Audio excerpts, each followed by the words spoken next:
But Savitri की अमावस्या के दिन ब्रह्मा जी के मुख से प्रकट हुआ है। सौभाग्यवती नारियां अखंड सौभाग्य के लिए बट सावित्री का व्रत आप लोग करते होंगे, कई लोग अखंड सौभाग्य के लिए करेंगे, क्योंकि इस बट के पेड़ के नीचे भगवान विष्णु शंकर जी से विनती करे थे वर के लिए, इसलिए अखंड सौभाग्य का देने वाला, जिसका प्रॉपर्टी का झगड़ा चल रहा हो, अदालत में कोई केस चल रहा हो, किसी भी चीज का केस, अदालत में अगर किसी भी चीज की अगर केस चल रहा है तो बड़ के पत्ते के ऊपर बालू मिट्टी का शिवलिंग बना, बालू रेत का, बड़ के पेड़ के नीचे ही उसकी पूजन करें, उस पे 3 चम्मच दही चढ़ा दें, अपनी मनोकामना कर कर दही चढ़ाकर उस दही को चम्मच में वापस लेकर शंकर जी की पूजन कर कर उसको विसर्जन करें। वो दही जो लेकर आए, जब अदालत कार्रवाई हो और आप केस के लिए अदालत में जाएं, उसको चंदन में मिलाकर तिलक कर कर जाइए, आपका काम विजय प्राप्त होगी, काम फतेह हो जाएगा। बटकेश्वर महादेव का स्मरण करने से कार्य की सिद्धि होगी। जिस बच्चे का एग्जाम में पास नहीं हो रहा हो, अच्छे नंबर नहीं आ रहे हो, वो भी इस दही का तिलक लगाकर जा सकते। बटकेश्वर ऐसे भगवान शिव विराजमान हैं।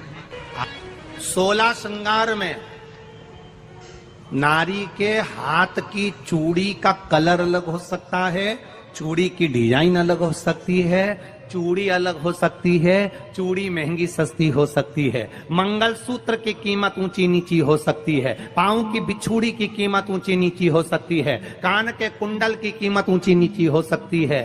तुम्हारे शरीर पर जितने जितने 16 श्रृंगार हैं उसकी कीमत ऊंची नीची हो सकती है। केवल मंगलसूत्र की डिजाइन बदल सकती है, नाक की लौंग की डिजाइन बदल सकती है, कान के बुंदे की डिजाइन बदल सकती है, हाथ की चूड़ी की डिजाइन बदल सकती है, पांव की पायल की डिजाइन बदल सकती है।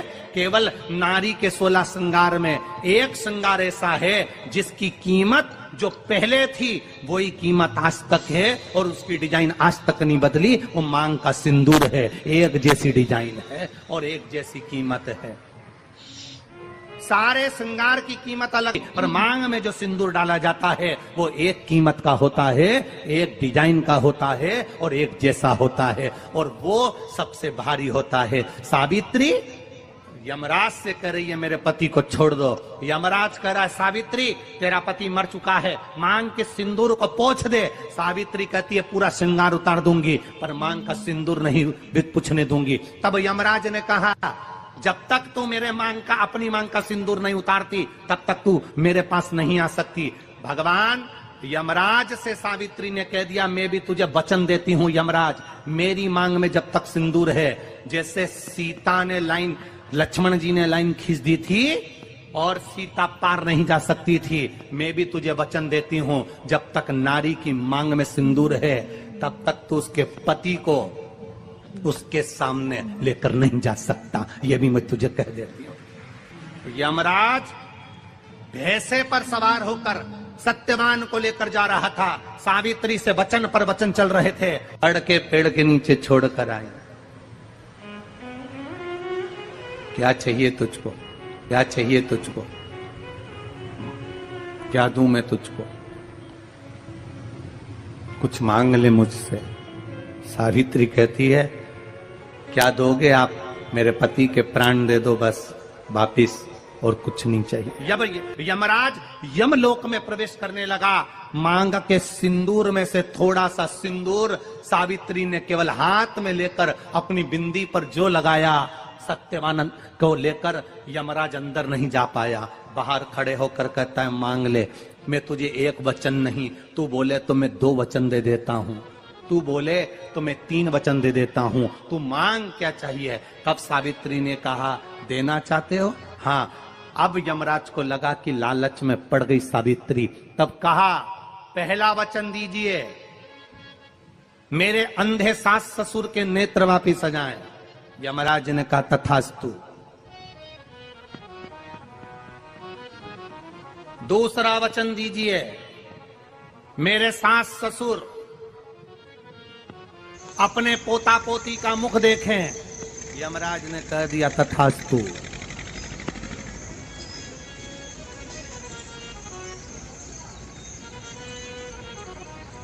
जाओ। यमराज जाने लगे, फिर आग जलने लगी। कहने लगे अब मैं अंदर क्यों नहीं जा पा रहा हूं। सावित्री कहती है तुमने वर दिया है, मेरे सास ससुर पोता पोती का मुख देखें, उनके बेटे को तुम ले जाओगे तो पोता पोती कहां से होगा, छोड़कर जाओ। लेकर आ गए। कर्जा मुक्ति के लिए सारे वृक्षों में अगर कोई श्रेष्ठ वृक्ष माना गया है तो वो बट का वृक्ष माना गया महाराज। इसलिए प्रशासनिक कार्य के लिए, मानसिक टेंशन में, परेशानियों में बटकेश्वर महादेव का स्मरण किया जाए। और यदि निवेदन करूंगा, बहुत ज़्यादा यदि आपको कर्जा हो गया है, बहुत ज़्यादा कर्जा हो गया और वो कर्जा चूक ही नहीं रहा, तो थोड़े दिन बड़ के पेड़ के नीचे आप बटकेश्वर महादेव के लिए 1 लोटा पानी, उसमें थोड़ा सा पिसा हुआ चावल पीस के गला लेना चावल को और पीस लेना, पीस के उस पानी में मिला लेना और मिलाकर उसमें थोड़ी सी हल्दी पिसी हुई डालकर बटकेश्वर महादेव के नाम से बड़ के पेड़ के नीचे अपनी कामना कर कर जो कर्जा हुआ है उस कर्जे का भान देते हुए, स्मरण देते हुए छोड़ दे। महाराज 2 या 3 सोमवार एक ही जगह पर करना। 3 सोमवार बाद वहीं से बड़ के पेड़ की थोड़ी सी जड़ उठा लाना और उस जड़ को कोई धागे में बांधकर या तो अपनी गले में डाल लो या अपनी जेब में पटक लो, उसको थोड़े दिन पटक कर रखना, लगभग 2 से 3 महीना पटक कर रखो। वो जड़ जैसे बड़ का पेड़ विस्तार होता है, पानी गिरे ना गिरे, जल वृष्टि हो ना हो, गर्मी पड़े ना पड़े, उसको कोई फर्क नहीं पड़ता। बड़ का वृक्ष आप रूप फैलता जाता, उसकी जड़ें अपने आप प्रबल होती है। उसी तरह ये बटकेश्वर महादेव कहीं से भी अगर जड़ आपके पास में रखी है 1 महीना, 2 महीना, 3 महीना तक, तो ये जड़ अपने आप लक्ष्मी को पकड़कर खींच कर लाती है और कर्जे से मुक्त कर देती है। बटकेश्वर महादेव